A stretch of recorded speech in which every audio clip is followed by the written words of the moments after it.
What's up, everybody? This is Jay. Welcome to another week of the J Mo Show. I appreciate you all for coming through. The Undoing, this last episode, crazy, crazy, crazy. I mean, did the kid do it? I mean, what's going on? We gonna get into that a little later.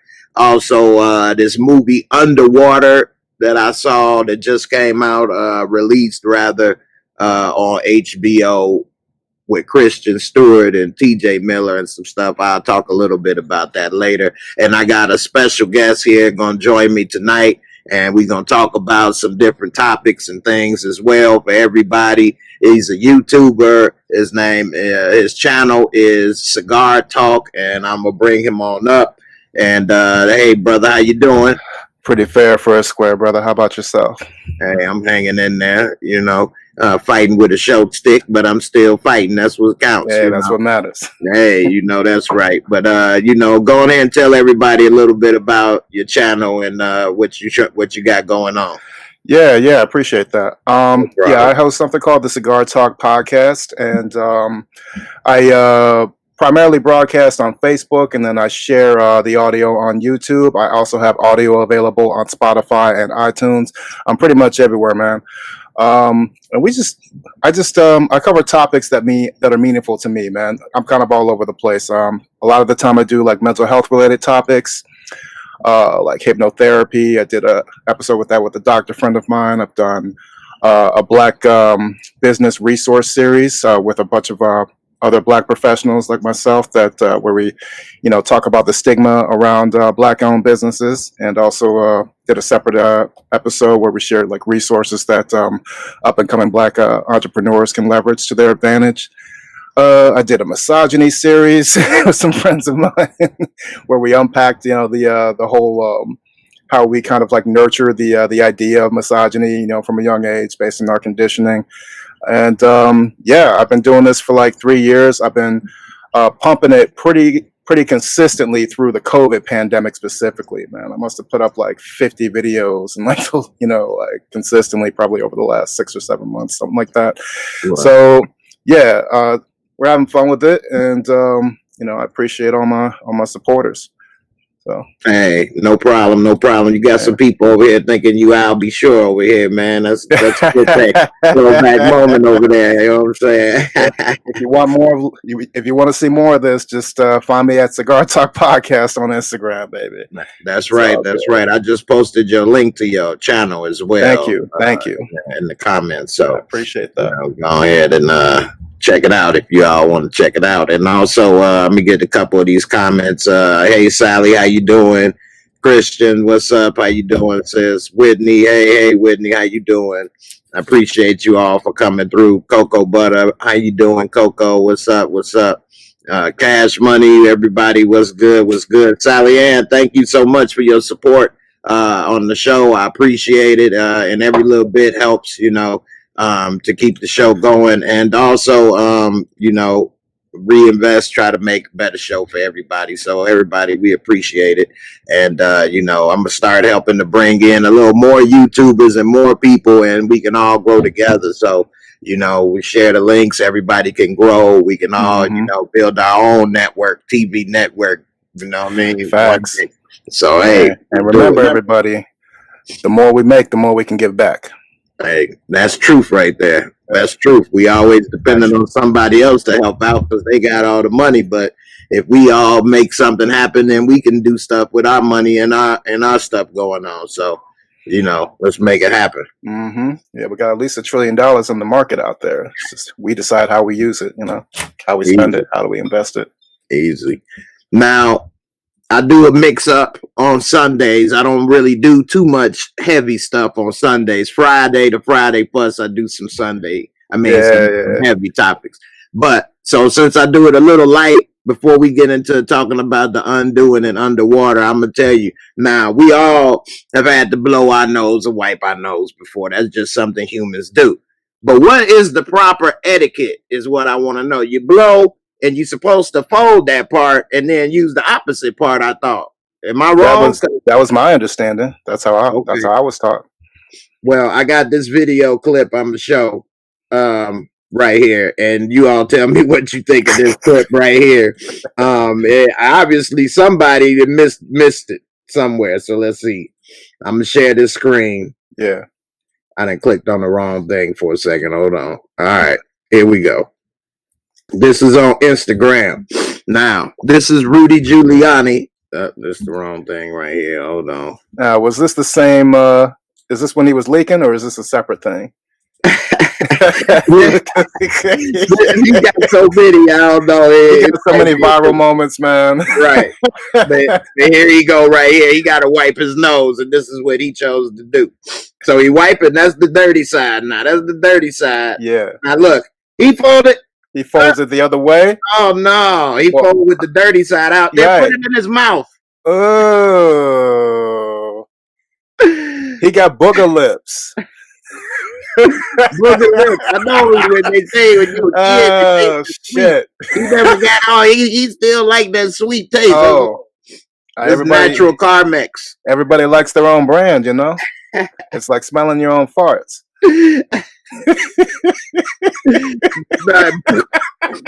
that's steak. I need to change my diet.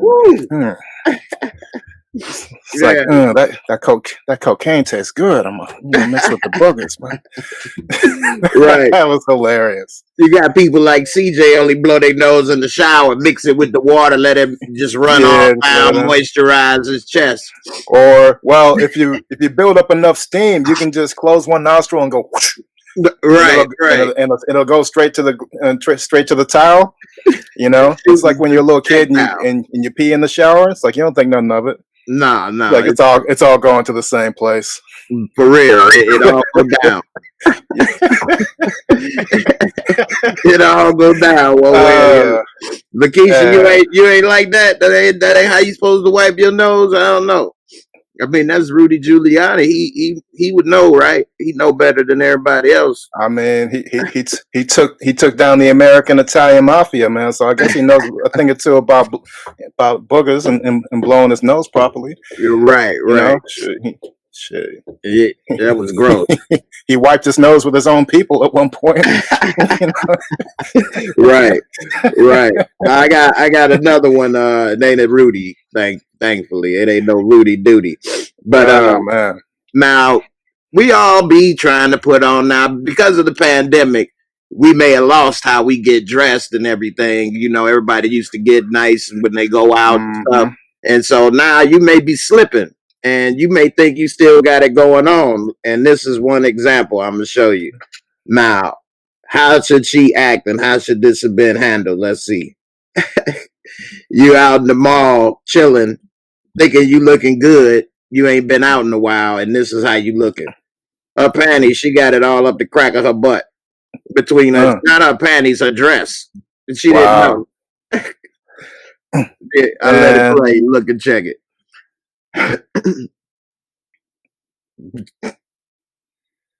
Somebody came up and said your dress stuck between your butt cheeks. You got a loose booty, girl. It just catch everything up in there like that. Right. Like a paper clip. Seriously, it's the trap. The trap. It's the trap. Don't fall for the trap. Right. What else is in there? It's like it makes you wonder, you know. That's like so. That reminds me when I used to go out when I was younger, man. And I remember this one girl. She was drunk as a skunk. She slipped on the ground, and you know you could see all the peaks and valleys because she wasn't wearing no underwear. Right. It's like, something about white girls and no drawers in public, man. I don't know. I don't know what's up with that. I mean, we're just free. It's there, just the breeze. Blondes in particular, yeah. Like it ain't a pandemic out here. You better wrap that thing in bubble wrap or dental dam or something. Right. Whitney said how she ain't feel that fabric. Her booty must have been wet. And the dress got stuck to it. She had quicksand. Ah, man. Yeah, that was rough right there. Oh yeah. Yeah, I could see that. That's pretty gross. Man. Nah. That ain't it. No, definitely. Now, sometimes, we all as guys like to play and scare our girls and do whatever. But this particular video, it worked a little too good. And he had to play it off like he was scared and didn't know what happened. Because if he would have lapsed, he would have beat his ass. Here we go. Take a look at this one right here. It worked too good. And you got to be careful what you do with certain people when they from the hood because they don't play. Here you go right here. So they inside the shopping mall or whatever, Walmart or whatever, and he about to play a prank on his girl. Let's see. Okay.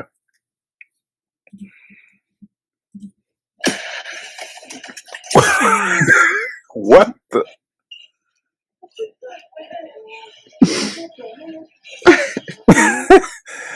So she didn't know for cover. Yeah, playing is gonna play it. He had to play it off and act like he didn't know. Look. Ah, man. She's straight fast. Cool.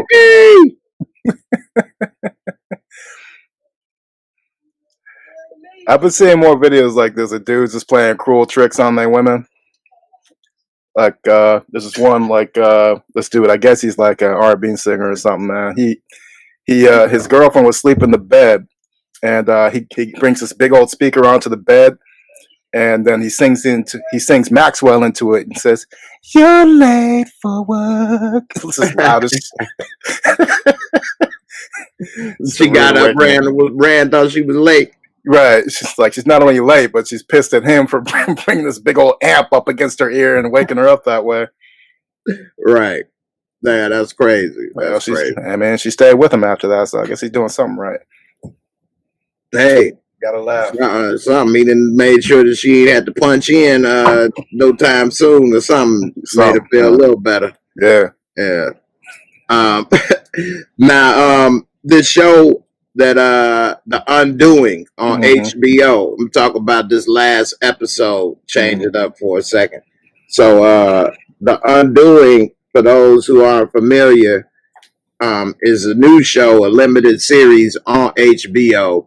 It has Nicole Kidman and also what is his name? Hugh Grant. And so, and I'll show you guys a little something right here. I can't really share. Mr. Charmingly befuddled Hugh Grant. Right. Mr. Notting Hill. Yeah. He's aged a lot since those days. I was watching this episode thinking, damn, man. He is wrinkled up like I don't know what.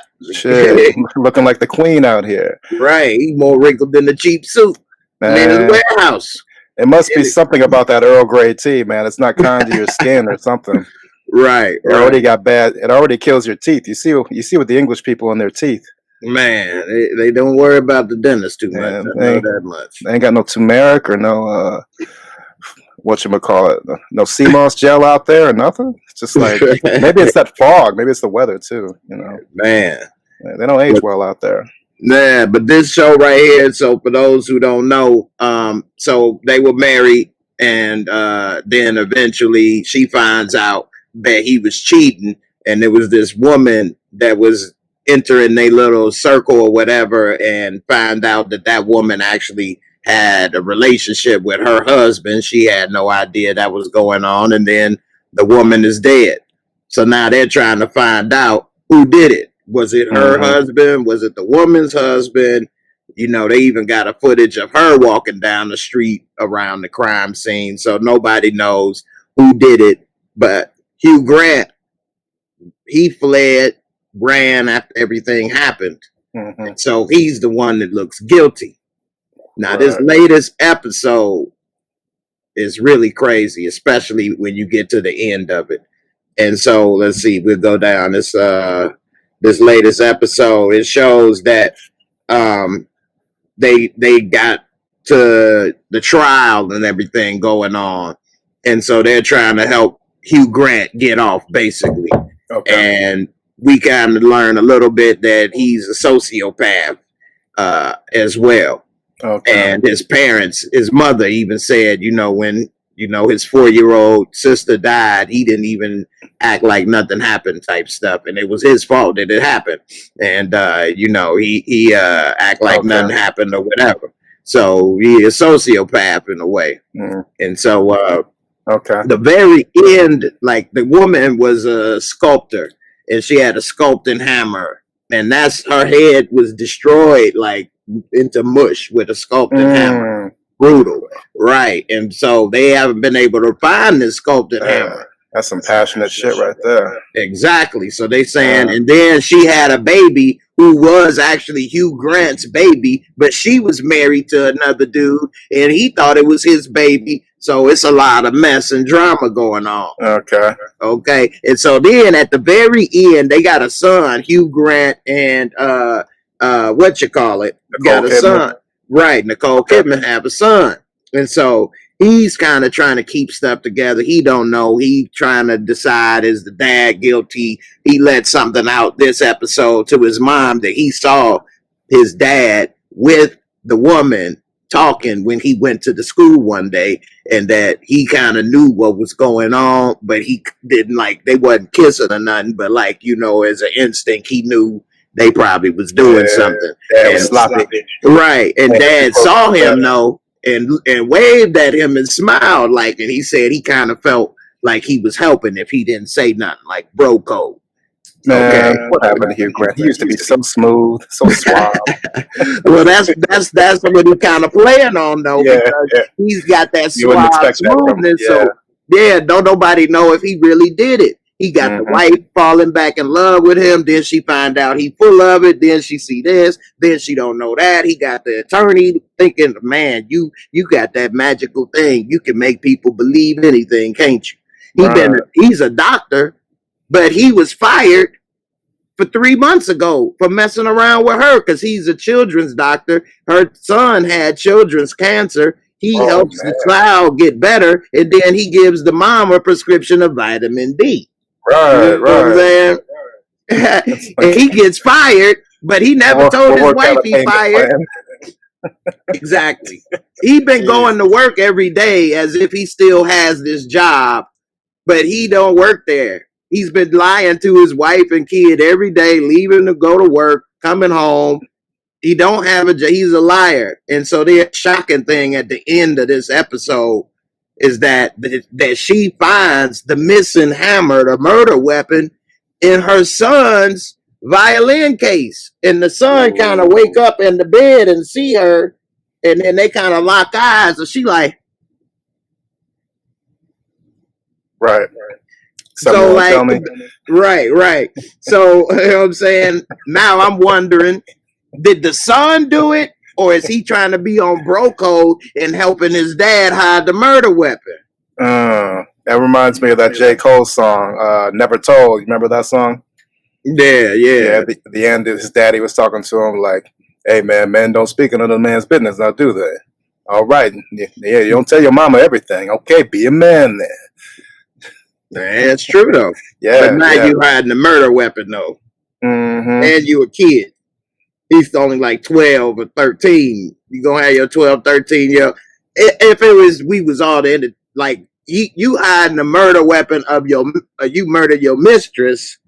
Yeah, that's a deep entanglement. Right. You know. Now, if somebody tries to do something to us and we hid the murder weapon, that's different. Yeah, that's pretty twisted. Yeah. Now, CJ, he say we hit daddy. Yeah, he do. He was even trying to talk about how they can still have, because she's a psychiatrist, and so he like, well, you know, you tell patients after different things that they can still get back together and they can still have the family back together. So that's why we can get back together. Mommy's a shrink. His pops is a pediatrician, so he knows how to manipulate the system. just naturally. Okay, and they rich. Of course. And Donald Sutherland is in this, and he basically is Daddy Warbucks. I mean, it was a $2 million bail. Sutherland. He's so great at being despicable, man. I bet he's just like the cliche rich asshole that's just like, okay, son, this is how we're gonna clean this up. CJ said this is like Power with Tariq, Ghost, and Tasha. I don't know about that. I don't know. Tariq ain't that smooth, man. He's working on it. Right. No, I mean, it is an interesting dynamic with the father, son, and wife, but Power isn't written this way. Right. You know, it's just not as good. But this is a limited series. This couldn't go on for 6 years either. Right. It's just like it's a whodunit, you know, stretched out over like what, 5 or 6 episodes or something. Right. And that's actually a little easier to do in a way.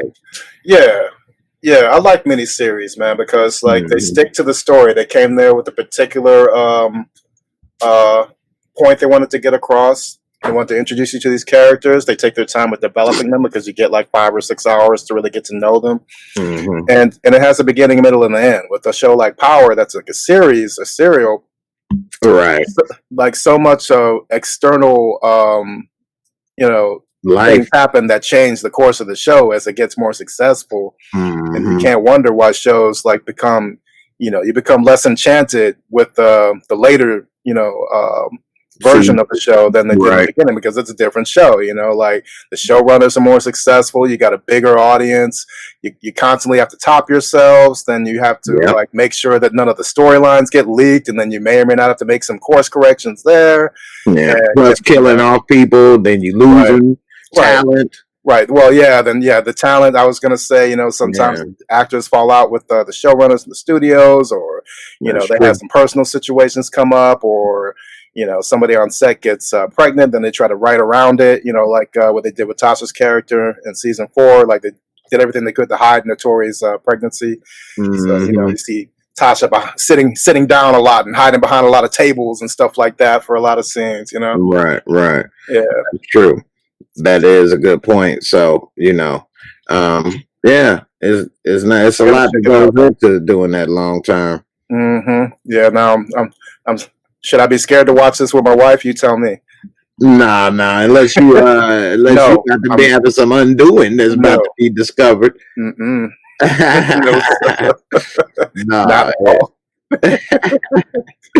ain't nothing to watch about that. Worry about that.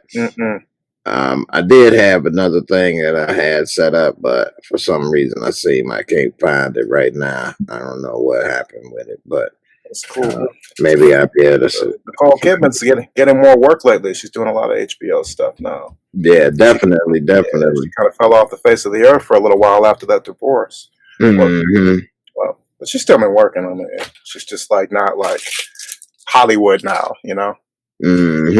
Yeah, I mean, it's smart. A lot of movie actors have been doing TV roles and series roles, and you know, even Jim Carrey had that one show, Kidding, that's on, and it's on Showtime, and like we haven't seen Jim Carrey in a long time. Yeah, I like.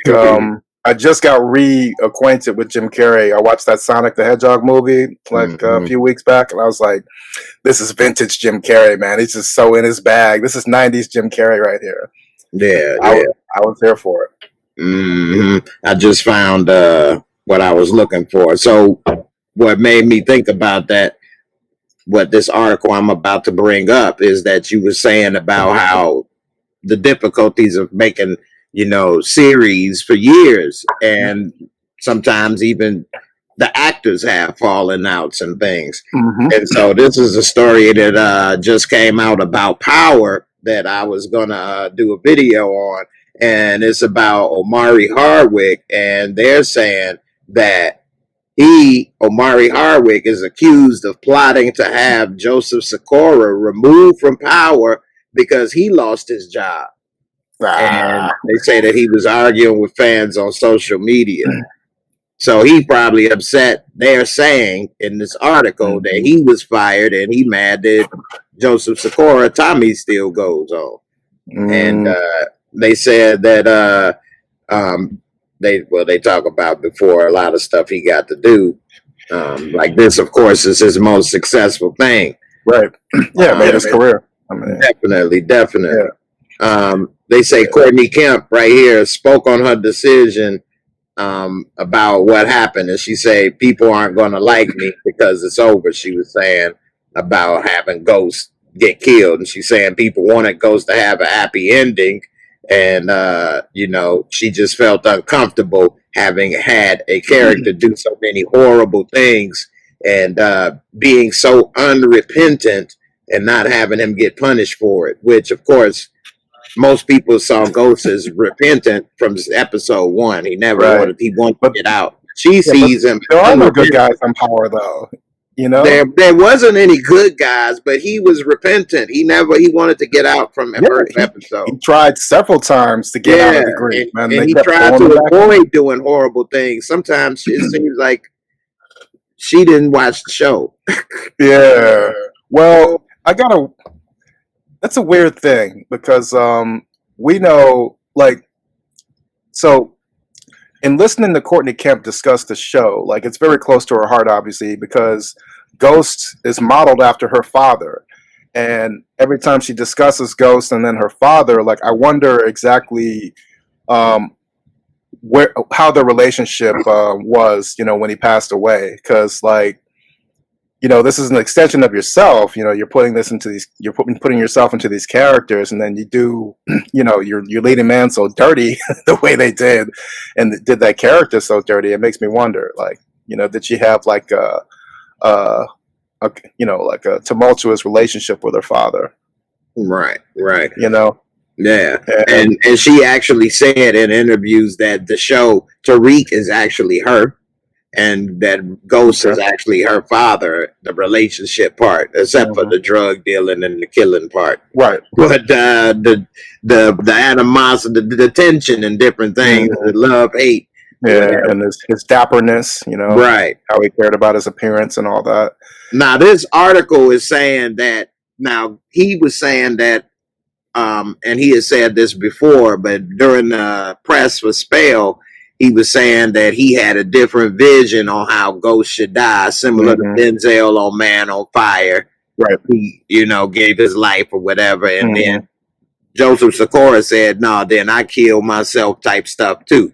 Right. That's It's what supposed to they be like a thought. Romeo and Juliet kind of thing. Something like Yeah. that, yeah. Now, right here it says that some fans caught wind of Hardwick's recent comments and took to social media. They said that the Spell actor didn't take too kindly to their opinions, and he apparently had time to address them. And he said he really believes this ghost hype. That's what one user commented. Tommy ain't that type. To which the actor responds, "No, you do. I simple offered a creative thought from season 2 and where we were in the story. Man, y'all hilarious." So he has Hmm. this tweet, "Can't live without Ghost," and Tommy takes his life and he falls on top of the body of Ghost. That's what he was saying he thought should happen. And so Yeah. people think, they tried to twist it like, well, since you ain't here, Tommy shouldn't be here. That's what you think? Yeah. Just my estimation of Amari, man, he doesn't seem like that kind of dude to Right. be that kind of vindictive. Like, he made it very clear that he was not happy with how things concluded with his character and everything, and how he pretty much got forced out of that franchise. And Yeah. it's understandable, man, especially when you're an actor. And Yeah, because he didn't even show up on that talk show thing they had. he Talking was power very or whatever. removed. Yeah, he was talking about, well, you shooting a movie elsewhere. I'm like, yeah, what movie? It wasn't Spell, man. His hair was different. Spell only took a month. Yeah, like, yeah, it was. That. It was.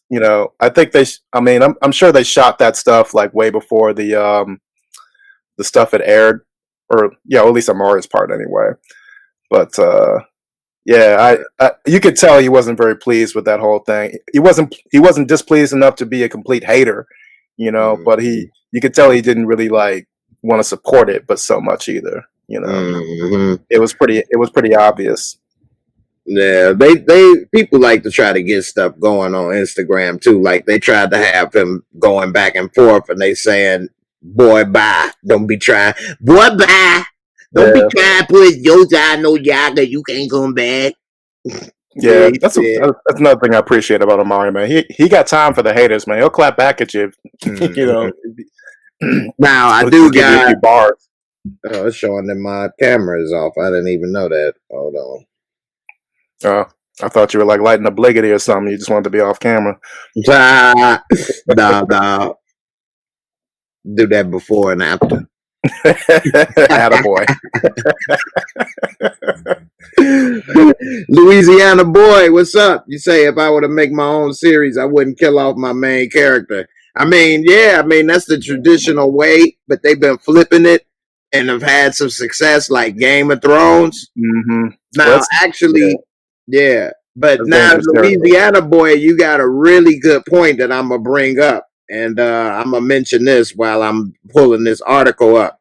So, are you guys familiar with the actor Ryan Phillip? Ryan Philippe or Philippi Philippe. from Cruel Intentions. Yeah. He's married to Reese Witherspoon back in the day. Yeah, exactly. Yeah. So he was also in Crash as the second cop. Yep. Yeah, I just saw uncontrollable flatulence guy. Yeah, and then he shot Lorenz Tate. He shot Governor Tate. Yeah. Mm-hmm. And pushed him on the car with the bobblehead. Right. You only needed a ride. You shot him and pushed him out, and then pulled off, then burned the car. You dirty anyway. Right. After spending the entire movie, right, clashing with his racist partner. Right. Then you killed the guy from racism. Right. That movie is amazing. It just showed how great cast. Yeah, and how people get it wrong with the racism stuff. It's just Terrence was being Terrence. Get out of my car, man. Get out of my car. You won't shoot me, man. Go ahead, shoot me, man. I'm ready to die, man. You almost got that Terrence down good right there, boy. Oh yeah. I've had a lot of time to practice. Yeah. You got the hair down like he had it too for a minute. Tattoo, boy. You on the road, boy. We might have to do a spoof on Empire, man. I need some hazel contacts, and I'll be in there. Hey, for real. If I was able to get there, we'd have to film a little spoof and have you cut. Look here, Mike.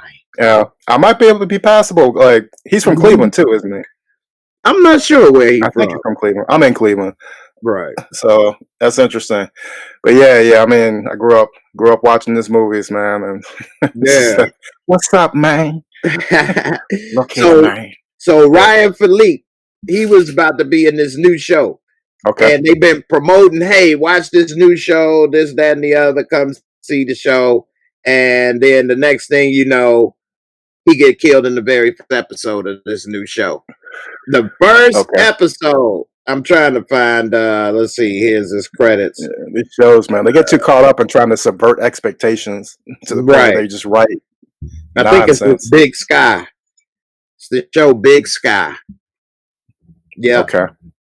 And so this show, Big Sky, he's even on the promotion material. Yeah. The poster. Yeah. He's on the poster. They promoting, he's the main person. Don't nobody know the other people as well. And they killed him in the very first episode. And now everybody is complaining about this, that, and the other. Yeah. And they got 9 more episodes to go. Like nobody. They're probably tuning in to watch him, man. You know, like they used his image to promote the show, and then they just whacked him on the pilot. Right. See, they trying to do reverse engineering.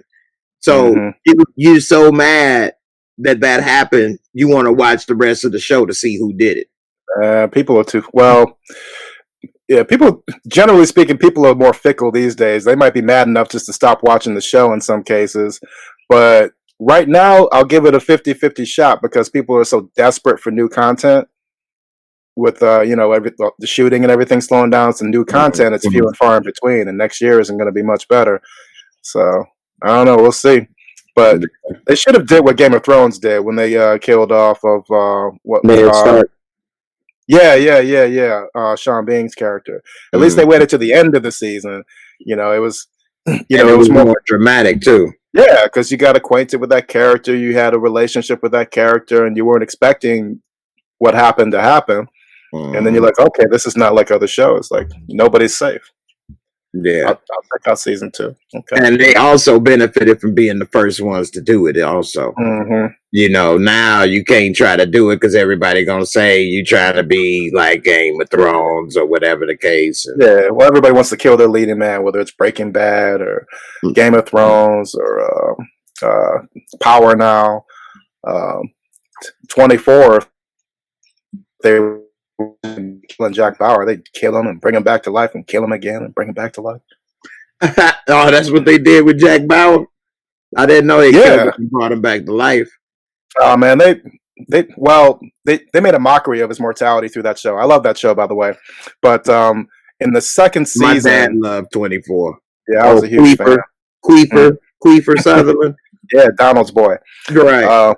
Yeah, his heart stopped during like a torture scene in the middle of the second season. So he was clinically dead for like a couple minutes, and they brought him back. They resuscitated him. There was another case where he got kidnapped by the Chinese at the end of season 5, and then they tortured him for 18 months, and they brought him back, and all of a sudden he's back in action. And it's all within like the. Yeah, he was a spy or something, right? Yeah, he was an anti-terrorist dude. He was a highly trained special ops dude. That always gets caught up in these really extreme situations. And the show started at a time, it was actually it aired like a couple months after 9/11. They actually, in the pilot episode, they had a scene where an airplane was exploded, right? And that show, and they had to change that a little bit. Yeah, they had to push it back a couple months and reshoot some things because it was just too, it was too on the nose. Yeah, that was a good show, though. I mean, the first 5 seasons were pretty good. Seasons 1, seasons 2, season 3 were terrific. Season 4 was okay. Season 5 was fire. Season 6 was trash. Season 7 was better. Season 8 was better. And then so why was season 6 trash? What's that season 6 apart? It was just creatively kind of stale. They were kind of treading similar ground. And at this point, like, you've seen Jack Bauer, beat up and shoot and kill so many terrorists flagrantly. Well, not flagrantly, but he disarmed nuclear. He beat nuclear weapons and all sorts of different like terrorist types. So by season 6, they kind of like tried to make it a little more personal and involve like some backstory on Jack and his family. And it turns out that he came from this rich family, and he decided at some point that he didn't want to run his father's company, so he split and went off to the army, and became his own man and all that. And then it turns out his father is actually behind some of the terrorist attacks that happened that day. It just seemed like it was a little lazy, so it just wasn't as good as it could have been. And plus they were setting off like nuclear explosions all over not Atlanta, but Los Angeles, like all over the place. Yeah, like big mushroom cloud bombs and everything. Like they were just like throwing everything but the kitchen sink at it. And even the showrunners at the time admitted that it wasn't creatively their best work. And at the end of that season, that was one of the better endings or one of the better season finales, because it left Jack at a crossroads. Like, what is he going to do? Because he had finally reached his breaking point where he didn't want to just do it anymore. He was tired of killing people and fighting for the government that pretty much gave him, their ass to kiss after he saved the day over and over again. And it was really bleak. So the last scene was him just like looking out onto the sunset after he almost killed the Secretary of Defense or whatever. And then I see he got a big ass beard in the first episode. Yeah, of season 6. Yeah. That's when they retrieved him from China. He had the Kung flu. Okay, it had the Kung flu. It's the China virus. Okay, it was beautiful. It was a beautiful day, a beautiful rescue. He's a good guy, great guy, Jack Bauer. I've never met him. I've heard great things about him, though. Don't know him. Never met him. Yeah, so it was still good television. Season 6. It just wasn't my favorite season out of all of them. Seasons, and plus, every season up until that point had been set in LA. And it was getting kind of stale from a setting perspective. So they do 24 episodes a season. Mm-hmm. Yeah. Like the 24, they do 24 episodes. Mm-hmm. Why is it called? I thought it was called 24 because he had like 24 hours to get something done or something. Yeah, every episode was 1 hour in a day in the narrative, in the story. Yeah, so it was supposed to be like a real time kind of thing, which they... Yeah, because they used to show the clock ticking. Right. Ding, ding. Right. I remember that. Yeah, that's what I liked about it, because it was based off of the premise of it was based off of a German film called Run Lola Run that was supposed to be set like similarly, and everything happened in one day. So it's supposed to be like this kinetic, sort of adrenaline pumping kind of ride, and it did it for me. I mean, this show first came out when I was like 14, like 20 years ago now, and I like Kiefer too. Like, he was one of the first people that acknowledged that he couldn't make his film career wasn't really going the way that he wanted it to. And he ended up realizing, like, I'm better off being a big fish in a small pond. Let me do television. Yeah. So he was one of the first that like really did well in television. Yeah, because I'm looking right here, season 1. I didn't remember it being this long ago, but November 6, 2001. Yep. Yeah, and it was right after September 11. Mm-hmm. It was originally supposed to air in October, I think. Yeah. Right. Man, I remember this guy. I remember watching season 1. I did not remember it being in 2001, though. Wow. Yeah, that's a long time ago, brother. Wow. Mm-hmm.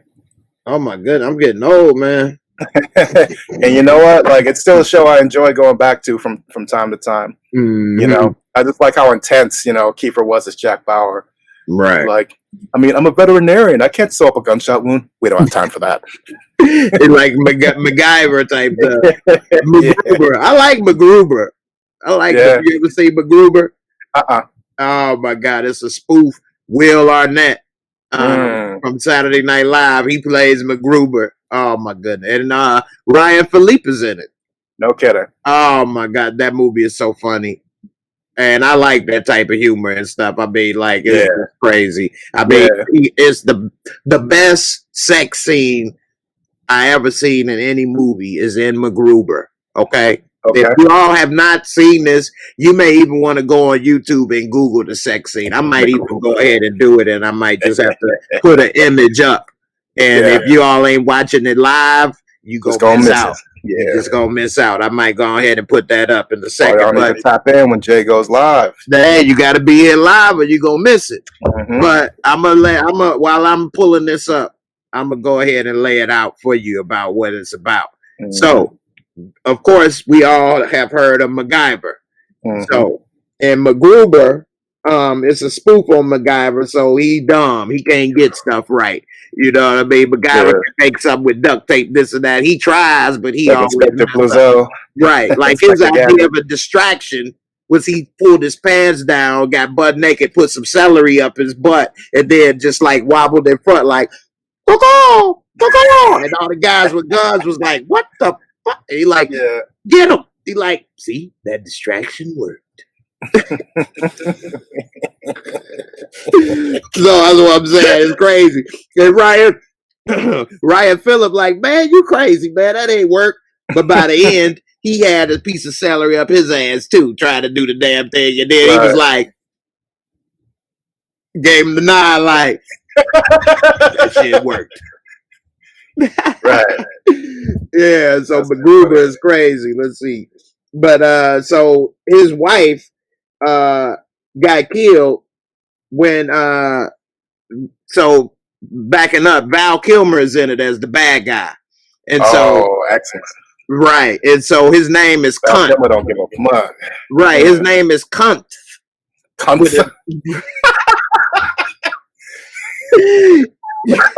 You're screwed, cunt. That sounds like a role Val Kilmer would just take, man. Right. Like he's made some of the strangest role choices over the years. Right, and he also got Christian Wiig in it, and so Christian Wiig and I love what you call it. What's her name? She was in Idiocracy. Maya Rudolph. Christian Wiig and Maya Rudolph are both from Saturday Night Live. Christian Wiig, you may have saw her in Ghostbusters, the new one with the girls. She was the skinniest one. With, the young ghost, but you know what I'm talking about now? Yeah. I made it like halfway through that movie. I couldn't. It's out of it was. Right. It just didn't do it for me. So MacGruber wife is dead. So he ended up having sex with Christian Wiig in this one scene, okay?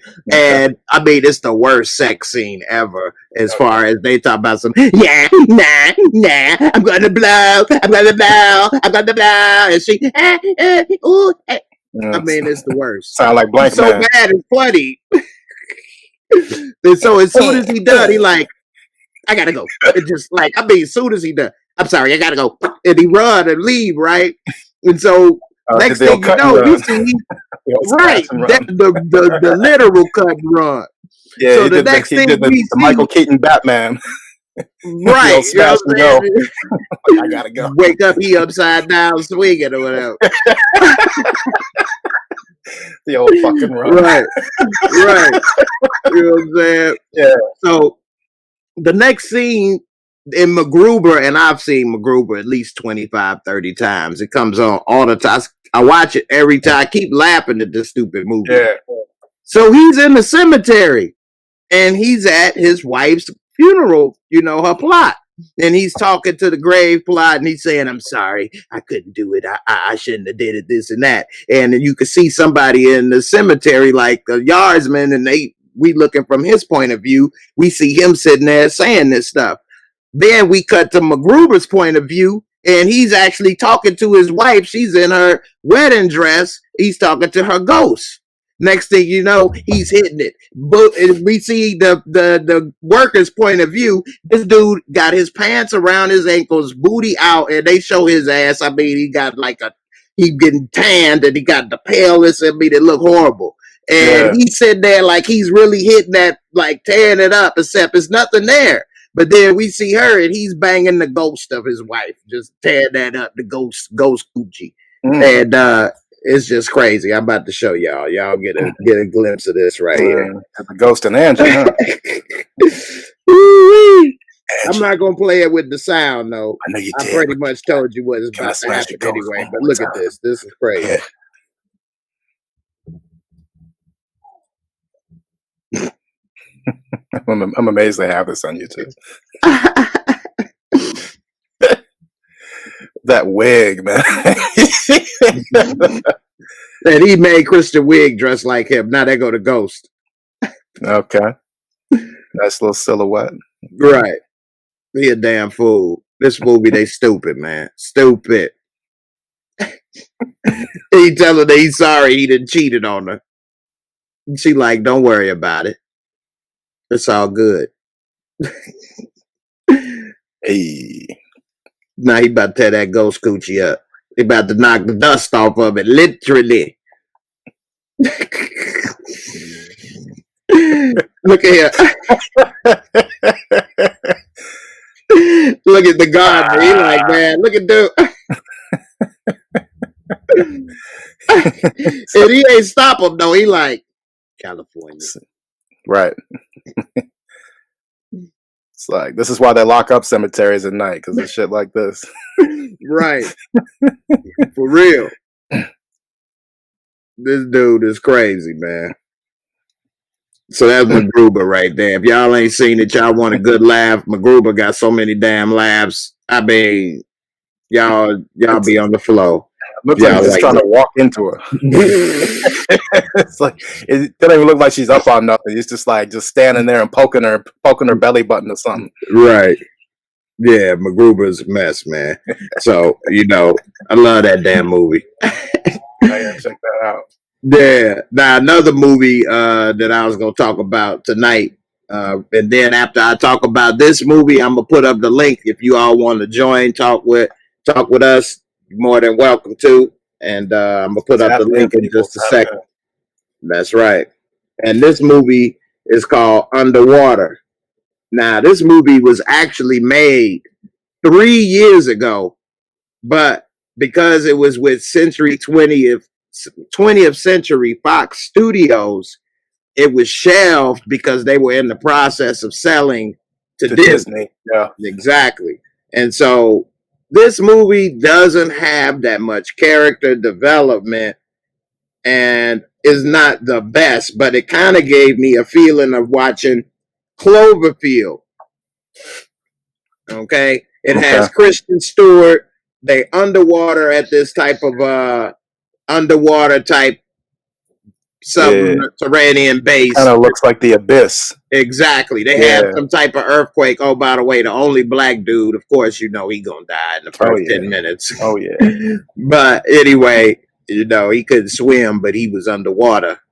2 miles. He got, hey, I can't swim. Nah. It wouldn't be a Fox film if the black guy didn't die. Right. Horribly, by the way. Black people die the worst deaths in Fox Productions, man. Does anybody peep that? It's funny you say that because he actually imploded. He burst open and just like the most horrific deaths are people of color in Fox Productions, especially in Fox Television. 24 included. And Gotham. Yeah. They didn't make it through the day, huh? Nope. Like if you were Middle Eastern or if you were Jack's black partner, man, there's a chance Jack might shoot you before the end of the season. Oh damn, man! Jack, hey. look, Jack, you good, bro? But I can't be your partner. Hey, man, they killed the Allstate brother. he was the president. That's right. He was the president or something, wasn't he? Yeah, he was the first black president on television, I think. Before Obama, they had Allstate. Hey, Jack Bauer ain't worth a damn. That couldn't save a black man in 24 hours, but it saved everybody else. He saved his bacon for 3 seasons straight, man. I guess his luck ran out. You're right. And that's weird in a way, not necessarily that part, but how, what's his name? Kiefer, let me stop before he comes and put the boys on me. Kiefer, he was Jack Bauer at 24, and then he the designated survivor. He just saves America. That's all he does. Mm-hmm. Yep. Designated survivor. Wasn't that show about everybody died and he was like the 20th on the list? Yeah, he was like the 11th in the line of succession or something like that. He was like secretary of bullshit or something. I forget what it was. Secretary of nothing. And that actually is real. Mm-hmm. The designated survivor. If people don't know about that, I love the first 2 seasons, and I thought it coming to Netflix was cool, but they tried too hard to lean into that mature R rating with the 3rd season, and it was an NBC show originally, remember? Mm-hmm. And then they were just trying to lean in with the adult content, and it got away from itself. Mm-hmm. It was still a good show. Maggie Q was Jack Bauer in that show. Oh yeah. Mm-hmm. I like Maggie Q. She's all right. She's cool. I like her. Yeah, she was trained by Jackie Chan. Oh, I didn't know that. Mm-hmm. Yep. Yeah, I like Maggie Q. Yeah. Bringing it back to this underwater. This movie actually was interesting. I'm not going to say it was good. I'd give it a 6. Which they got a 5.8 on IMDb. I'd give it maybe a 6.5. Okay. Which most movies are really a 6 or a 6.5. Yeah, man. You know, 6 out of 10 people thought it was all right. So yeah, like it's really hard to get 7, 8s and above. Right. Know? But so they underwater and they think that it's an earthquake that happens, and all of a sudden, I mean, like you really only got 5 minutes of regular movie, and then boom, it's panic mode, and you don't know what's going on. You didn't really. This is what a lot of people complain about. You didn't really know who anybody was or anything happening because it all centered around the disaster. Right, and I mean, they didn't even show any characters yet, really, before the disaster. Like every American film ever. Right, we get to know them as they go on the journey. So. They trying to get from out of there. The damage is up in higher levels. It's like a multi-level subterranean thing. They can't go up. So they got to go down to the bottom of the seafloor, walk across the seafloor to this other location, and then they could get in there and then go back up. Okay. So go down and visit Atlantis. Exactly. And so that's where the trouble come in, because they got to go there. Then as they travel and they realize it wasn't an earthquake, it was some type of monster or something under there. Yeah, they should have got Jason Statham in this, man. It would have sold. That's what they did with the Meg. You see the megalodon down there at the ocean's floor. I actually saw the Meg at the movies. It was a fun time at the movies. It wasn't the best film. It wasn't the worst film. It was just a fun little movie. Right. I didn't want to see that. I wanted to see. I can't remember right now what I wanted to see, but we got there late, and I didn't want to just leave without seeing nothing. So I said, well, forget it. You know, but like you say, it was all right. It was cool. If it's Statham, you at least you're gonna know you're gonna enjoy seeing Statham, you know, and his isms, you know, of just being right. Badass. Exactly. Now I'm gonna go ahead and jujitsu on the shark. And he reinvented himself. Because if you remember him in Jet Li the One, he wasn't really a fighter, you know what I mean, or in shape like he is now. Nah, he wasn't an action star. Yeah, he wasn't. He was a skinny little thing in Snatch, you know. Yeah, and he didn't fight him all in Snatch. Yeah, you know, took a couple Muay Thai classes, and you know, all of a sudden he's an action star at like age 50. Hey, it works for him though. Hey, and he rock a bald head, the bald spot too. He don't even shave it like The Rock. Nah, he's confident with his. Yeah, for real. He's got good chemistry with The Rock too. Hey, I look like a regular English gent, all right? That's what I look like, an English gent, and I'll break your balls if you try me, all right? You know, he's like the one. He's probably like the one English actor over 50 that doesn't look like shit. He don't look like Hugh Grant. Yeah, he ain't drinking none of that Earl Grey. No, he ain't. He actually does a little better.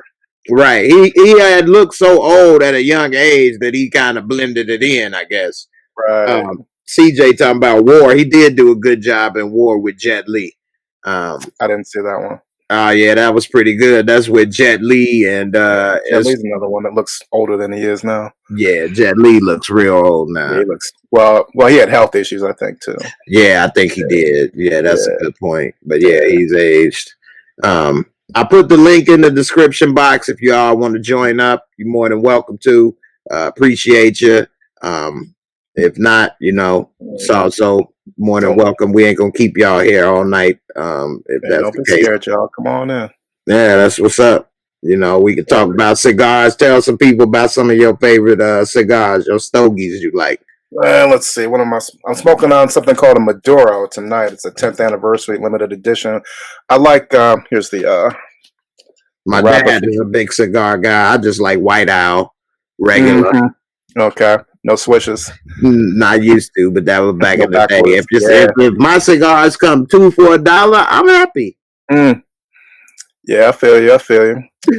No, but go ahead. I like the full body. Yeah, I like the full body bold cigars. That I don't like the coffee infused stuff or the sweet stuff anymore. When I first got into cigars, I did, and then I think the longer I started doing the show, because it's part of the show, I started getting into like those like full body like flavored cigars. So it's definitely all about your taste and what you like. But you know, I like to mix it with a little bit of whiskey or bourbon or something and have a good time. It's a grown and sexy kind of thing. And don't inhale it, people. Don't inhale it. You will die. That's the key. Choke to death. We got CJ pull up, man. What's up, CJ? What's up on your mind? You want to talk to my brother here, or what's up? Yeah. Because you seen the show. You seen the last 24, right? The Live and Let Die or whatever it was called, or with Dr. Dre actor. I forget his name. Yeah, the guy that played Dr. Dre in the movie. 24 Legacy with Corey, whatever his last name was. Hawkins. Yeah, Corey Hawkins. Yeah. Yeah, that's him. That's what I was trying to say on the chat. My bad. So did you see that one? Yes. So I was trying to get you to explain to him. Maybe you understood it from my side. So I think they ruined 24, not because they made a black Jack Bauer, which they didn't, but because of how writers think that they have to give a hood background, which is something the show never had. So then instead of just doing the law stuff or, terrorism stuff. Yeah, he's got to be a brother from the hood who went to the army. Exactly. That cliche stuff. Yeah, I don't always like seeing that either, but it does, because obviously not every black and brown person comes from that. Yep. But that's how Hollywood perceives most black people, and they think it's going to resonate with most audiences. And what's crazy is more often than not, they're not incorrect, because people will tap in for that. What I didn't like about 24 Legacy was that Corey Hawkins did like no weight training for the show. Like he was an out of shape dad bod kind of dude. Really? They tried to cover it up with like hoodies and shit, and then they made him wear Jordans. Stuff. Okay, you said 24 Legacy. Yes. Okay, so I was pulling up. This is 24. Yeah, check Legacy. him out, man. He is not in shape. All like that. He looks like he's Kiefer. Young though. He's not even 30. He looks like Kiefer in the first season before Kiefer started taking the role. He did better in Six Underground. He did better in that movie. But yeah, he's a great actor. They give him a military background. Yeah, they give him a military background, but they didn't give him a military bod. You know, like he didn't get in the gym or nothing. So, I mean, what's the point of 24 Legacy? What y'all tell us right quick? What is this show about? Why they call it Legacy? Well, they were trying to move 24. Like they had done Jack Bauer to death. You know what I'm saying? Like so they were trying to do it, make it an anthology series where they pick it up with different characters. I like this dude.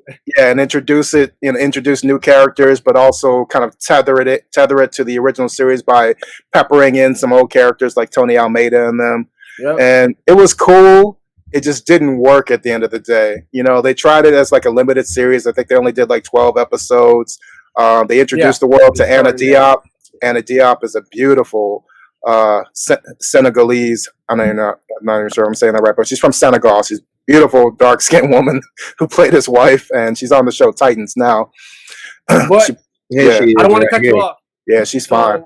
But instead of just giving you a storyline, which is what he's saying, right? Somebody that looks good. So then they're like, the brothers are fighting for the same girl, and oh yeah. So they're doing the Biden thing. Yeah, they're doing the Hunter Biden thing. Really? They never did that in the show. Ever. That's lazy writing.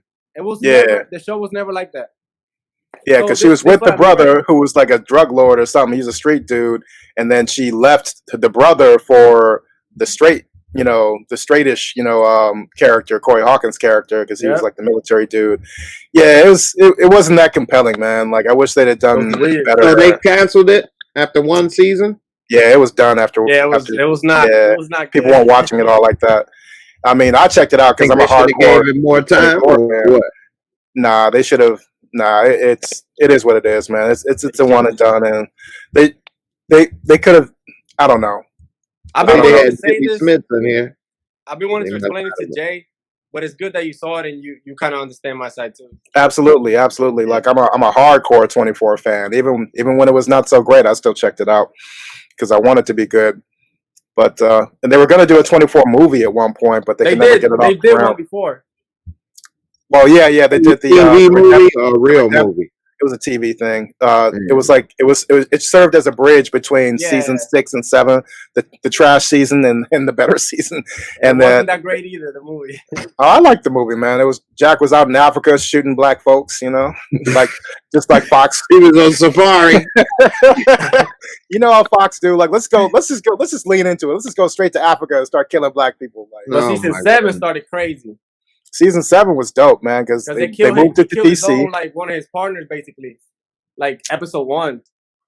Because he was holding I don't think he was holding the guy hostage, but like he was holding the guy. He had to shoot him so he can let him go. I know what you're talking about when he shot Roger Cross's character because he had the terrorists and the terrorists had The terrorists, like, they were trying to work with the guy because he had, like, flipped on his jihad or whatever, and he was going to cooperate with the U.S. government. But the guy had a past, and apparently Jack's partner was from Special Forces, and the terrorists that they were trying to protect, that Jack was trying to protect, apparently he had killed his partner's whole crew back in the day, like his whole platoon or whatever, and he just couldn't get past it. So he grabbed him last minute and put a gun to his head, like, "Sorry, Jack, I can't let this guy live." And Jack was like, "Let him go." "Let him go, Curtis. Let him go." And then Curtis, and he put a bullet right through. He was wearing a bulletproof vest, and he shot him like right in the collarbone because Jack Bauer doesn't miss because this is TV violence. He's a beast, though. Jack Bauer is a savage, yo, man. He made the impossible possible. Did he? Now the show is over. 24, right? It's done. Yeah. Okay. So this ain't a spoiler. Did he die at the show at the end? No. Nah. Jack Bauer, nah. Like when we left off with Jack Bauer is he got taken in by the Russian government because because he was because he killed a bunch of Russians at the end of season 8. He was So he'll he come was back with savage in Trump. season 8, man. he'll come back like this. Right.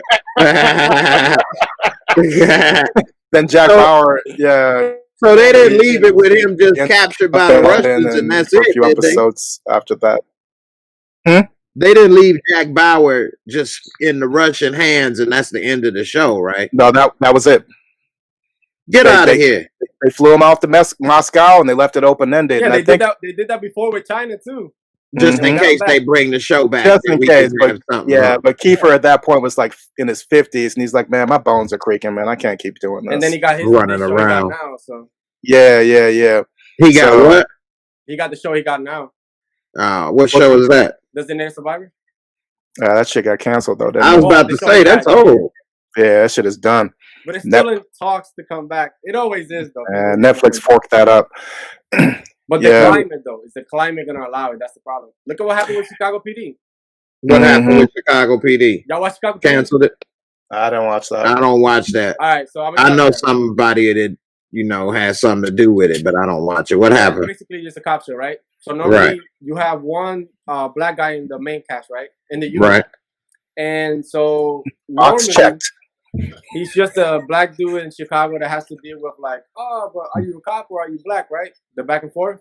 hmm But then now the issue is that everything that went on, right? Right. In the past months. So the season ended with him witnessing a white cop going after a black dude for no reason. So now they started this season with basically him being against the whole Chicago PD, against everybody pretty much. So now instead of them just being like, okay, this is our guy, they're trying to tell him to basically go ahead and be like, oh, you got to take the L. Like, they're, instead of just being like Tariq, right?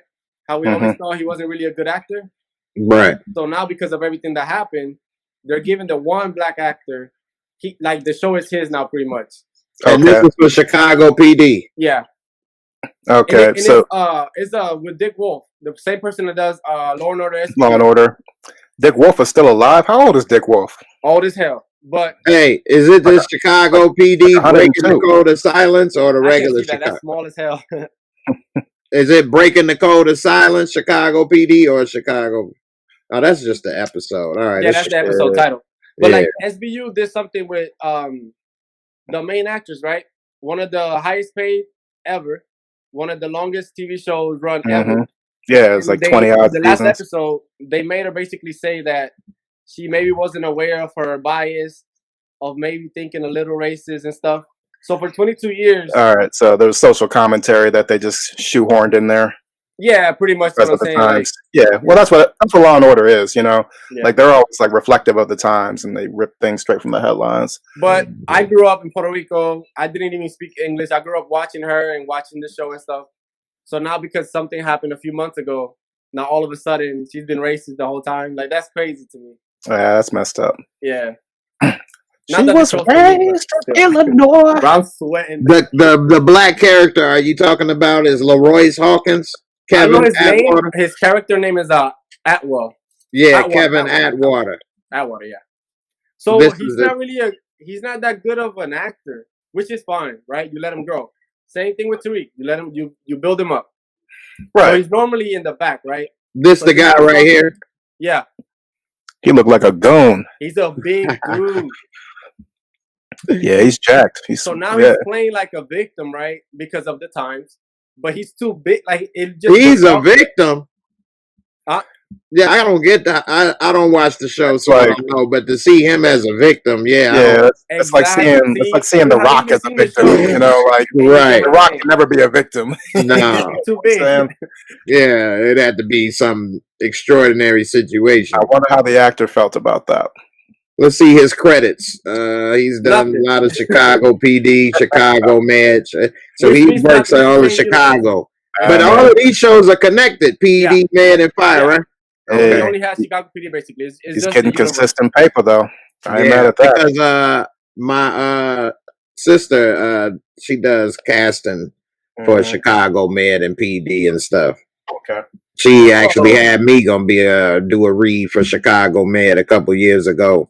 They didn't pick me. I was gonna be the gunshot victim number 2. I didn't even see the hat I got on. I just thought I see, man. You rising up, man. I'm proud of you, man. I'm with you. You got that boy. I see. Chicago. Javi Baez, Puerto Rican. That's why I got it. They were raised in Illinois, Right. somewhere outside of Chicago. Y'all better go back, man. I'm sweat. I can't even do this. Some of the I'm best nervous right cooking you ever had. Bro, I'm hot. Kelly. And I can't even see myself. It's tiny. When a woman fed up. Right. You got me singing "Woman Fed Up" over here. What's up? What's good? I'm gonna get out and go back. All right.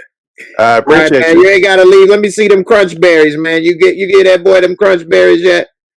You share that cereal? Oh, I don't know what that is. Lucky Charms? Lucky Charms, man. Lucky Charms on my arms look like some frosted materials. Well, you got a selection of cereal. You got Lucky Charm, Reese Puff. You got 3 more boxes up there. Man, I ain't ate none of that since the 90s, bruh. Damn, you got 5, boy. I can't remember the last time I ate cold cereal. It making my teeth hurt. Nah. Damn, what's that? You got a special container of orange balls. What's the Cheeto Puffs? Yeah. Boy, he got snacks on deck, boy. He ready to survive the damn you can tell he got babies. Right. The apocalypse. He gonna be watching eating cereal while we out here hard trying to find food. He right. Balls and cereal.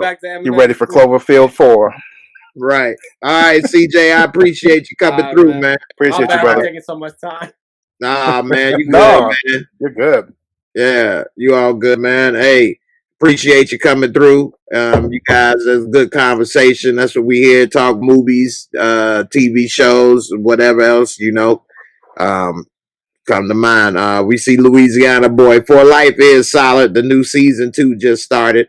I was gonna do a review. That's another for that. show I gotta catch up on, man. I gotta see what 50's doing. and Louisiana Boy, that's just a thing. He is dressed like Ghost. He kind of carries himself like Ghost. It seemed like 50 is like kind of using the same ideas a little bit. Although For Life is a real story, it does have a lot of similarities with Power. Yeah. Well, 50 puts himself in like a lot of what he does with his stories and stuff like that, or the projects he picks. He's always got his fingerprints on it. He's always got his DNA in it. And it works. Like I'm a big 50 fan. Like, I like his movie and television endeavors a lot more than his music. Like his music now, let's keep up with his music as much, but.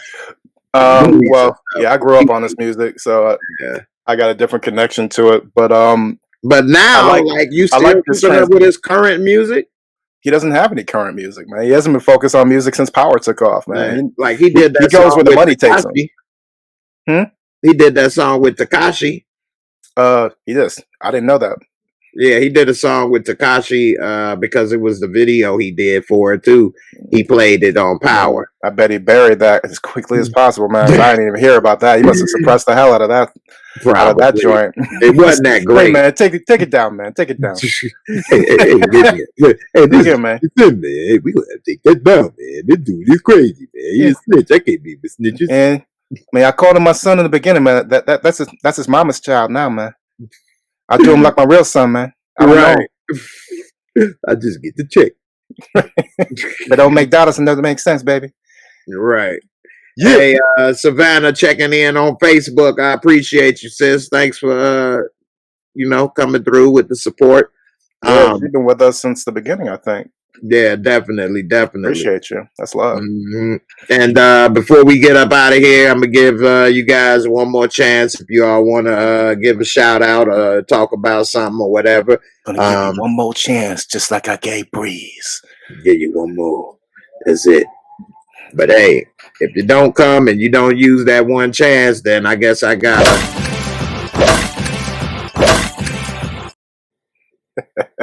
Cut it off. Yeah. Lay down the smack. It ain't gonna work. I can keep talking for a little bit. I don't mind. Yeah. Speaking of that last clip, anybody been watching Fear the Walking Dead? I like that show. I watch it. It is getting a little boring though, and I just yell at these people so much, man. They are just so Man, So, I never got into that Walking Dead stuff. oh my God, this is my mother-in-law is a huge fan of that shit. I couldn't. It's like every season, from what I gather, it's like, okay, they're out there in the middle of nowhere, sanctuary. Then at the end of the season, the sanctuary is compromised. And then they got to move on to another sanctuary, and it's a lot of walking and talking and killing zombies, from my understanding. Like that's like walking around till you dead. right, Cora, Right. Cora. The first few seasons, all right. Well, season 1 is good. Season 2, I hated that damn season with them stuck on that damn farm, and I was so mad at some of the stuff they was doing, and oh my God. And you know what? Another thing that I be finding myself saying is that they should be saying is like telling somebody, shut the fuck up. Like, man, I don't know how many times people be talking and saying stuff and they just be like, I'll be like, man, shut the fuck. Dude, what are you? Shut up. Man, I don't know how many times I be saying, hey, man, shut the fuck. Who are you talking to? Dude, shut up. Man, You must enjoy frustration to keep up with it all this time. You're a glutton for punishment. I am, man. I felt like part of the pack now. I got to see what happened with old Morgan. Morgan, oh my God, I don't know how many times I have cussed this dude out. What the are you doing? I mean, he went through a point where he was crazy, killing everybody. Then he went to a point where he would kill nobody. Oh, life is precious. Oh, life is precious. I ain't killing nobody. Oh, life is precious. Oh, life. And he up here letting people die. Ain't gonna help. Then he feel bad. Now he want to go back to killing. Then, oh my goodness, man. It was crazy. Whitney, you say that the zombies got too scary. The zombies is actually getting the opposite. Because so now it's like 10 years into the future in the show. Well, 15 years. Which another thing, like they still finding stuff that wouldn't last. Yeah, but now the they're zombies kicking a dead horse with the zombie thing, man. Like, they are. They started a new season, a new spin-off show too, about the first group of people that were born and live in the post-apocalyptic world. So this is all they ever knew. They don't know. You know, and that's how they sell it, man. They're like, well, this could happen, and especially now with like COVID and stuff, because it always starts with like some sort of pandemic that changes people into zombies and everything. So it's kind of like, I guess, Walking Dead is not scary, ladies. Y'all saying y'all can't watch it scary. Walking Dead is corny. Like especially the later seasons, the zombies is like all falling apart, barely any bump. Like to have this virus is amazing to still make something like this move. I mean, it looked like just bones barely and stuff. Like, and then they move so slow. Yeah. Like, how are you getting? You deserve to get 8. You deserve that. Right. I don't know. I guess they have an audience, so I guess people still watching it, I guess. Right. What's crazy is people that are starting to turn into zombies nowadays and trying to eat and bite people and stuff. I got this one clip of this zombie attack. I'm gonna show you. This person they was in a fight and then they just went full zombie on them. What would you do if somebody tried to go zombie on you? Let's see. I'm gonna play this clip. Hold on. What would you do? What would you do? What? And y'all let me know in the comments. What would you do if somebody went zombie on you in the middle of a fight? What would I think I played this before. Zombie? Yeah. Look at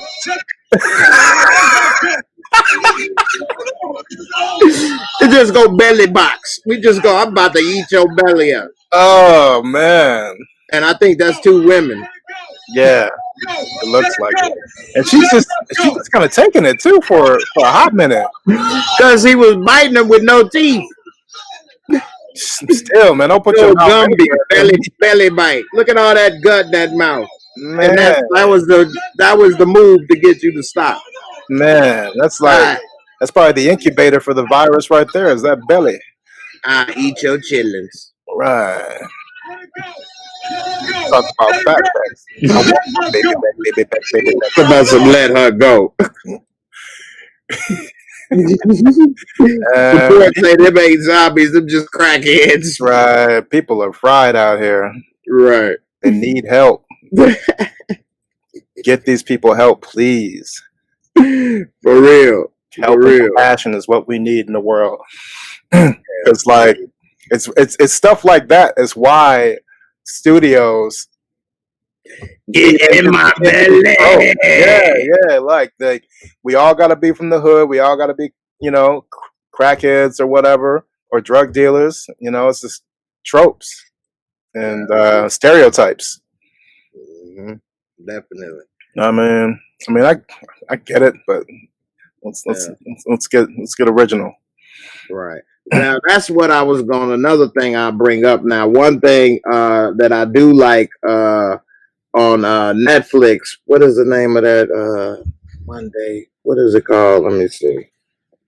Damn, it's not Dark Monday. Black Friday. Hold on, it ain't Black Friday. Black Mirror. Not Black Mirror. It's on Netflix. It's a zombie thing. I wouldn't know. I don't deal with any zombie stuff. I'm just like, man, just find something else to do, Hollywood. Let me go ahead and look and see if I can see it on here right quick. Vampires, all of that. Let it rest for like 15 years. I know, right? While I'm looking for it, the Blacklist is pretty good too. With James Spader. Yeah, I've been watching that, and that is something else. The Blacklist. I'm still on the first season though. Mm-hmm. Did you ever watch that Kevin Bacon show before they canceled it called The Following? What was that about? It's about cults. But Kevin Bacon, another great actor who found some success in television later on after doing a bunch of movies. He played this government dude who was like a tragic figure.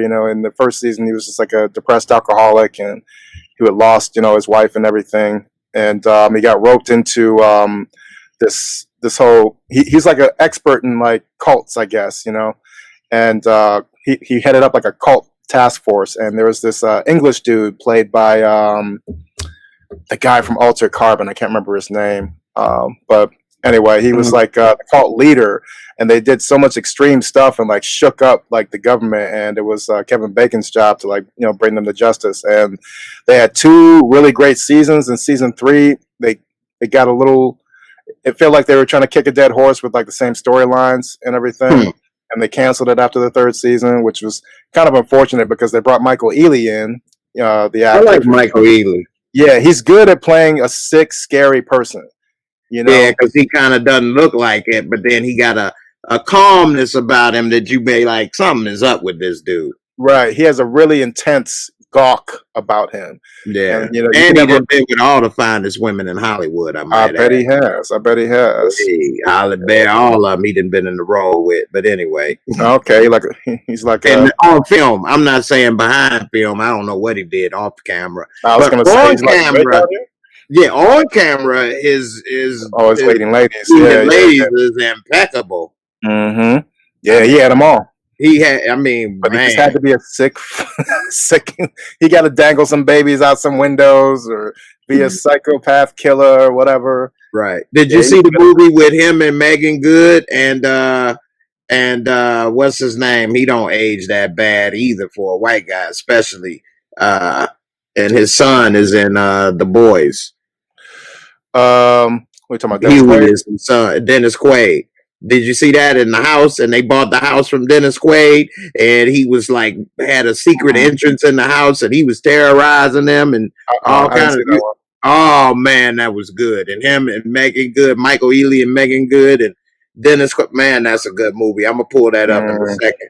I just remembered what Megan I was Good's been aging well too. She oh yeah, she been using all that turmeric soap.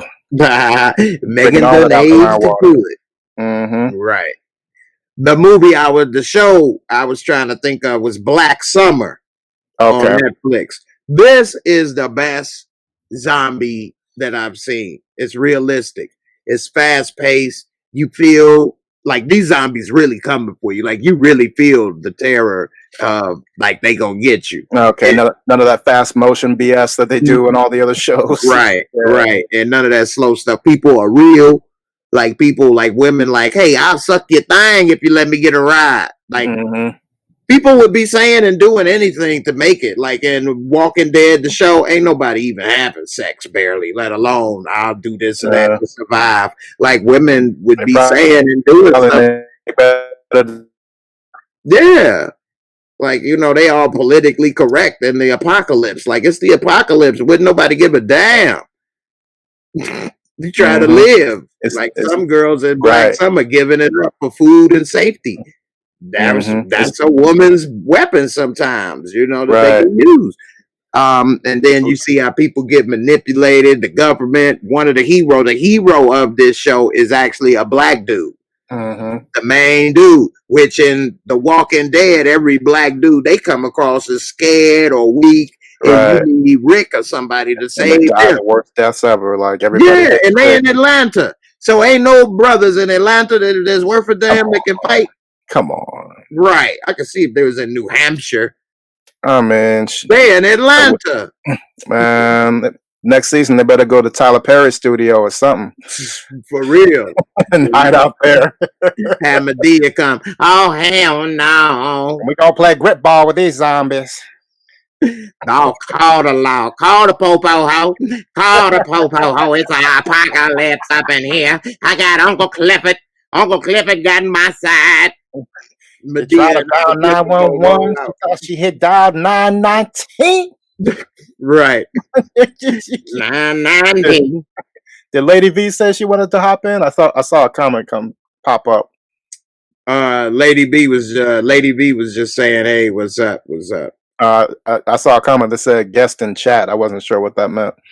You're the guest, and she was saying hey to everybody in the chat. Oh, okay. But if Lady V or anybody else want to come, you all can. We getting ready to get out of here shortly, so you know, come on up if you want to before we get up out of here. So real quick, were you a Sopranos fan when it was airing? Yeah. Now this is the thing, though. At that time, I worked a lot and I didn't have cable in the early 2000s, so I didn't get to catch it consistently, like every episode and watch every season. So I missed a lot, and I always say I'm gonna go back and rewatch it, but I haven't done it yet. It's worth checking out, man. It's aged very well. But the one thing that pops out to me about the show that I didn't get quite as much when I was a kid watching it as it aired, it was the overt racism on the show that they wrote into it. Like every Black character had to be like a crack addict or like or a crooked congressman or something, or a crooked government official.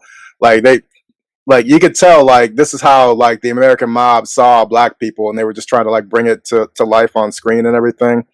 There was that, and I didn't pay attention as much to all the cues of sociopathic behavior, because if you pay close attention to the dialogue between Tony and the guys, they were all lies. Like they lied to each other, they lied to themselves, they lied to their wives, and like they lied so much that you could tell they actually sort of believed their own lies, even though they were lies. It was interesting. And I've been circling back to the show recently because Michael Imperioli and Steven Sciarippa, who starred on the show back in the day, they actually started a podcast during the pandemic called Talking Sopranos, where they actually review every single episode and talk about like the behind the scenes stuff, and they get people who were on the show to come on as guests and everything. It's pretty dope.